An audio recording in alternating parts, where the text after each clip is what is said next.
Els mots clau de la història nord-catalana. Avui. Gabella.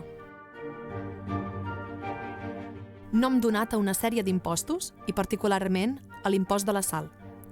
A l'Europa medieval, els reis tenen el monopoli de la sal, element indispensable per la conservació dels aliments.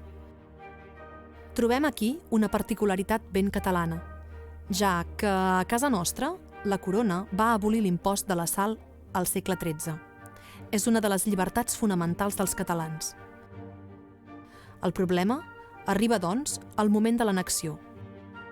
Per bé que el rei Lluís XIV hagués promès de respectar la legislació catalana, a penes 2 anys després del Tractat dels Pirineus, el rei francès imposa la gabella. Esclata immediatament una revolta, primer al Vallespir, on un tal Josep de la Trinxeria aixeca una tropa. El conflicte s'estén al Conflent, fins que els francesos decideixen enviar 4.000 soldats per matar la rebel·lió catalana. Els rebels perden finalment la batalla decisiva al Coll de la Regina, el 1670. La repressió francesa serà molt dura. Molts catalans del nord seran condemnats a penes de mort i de galera.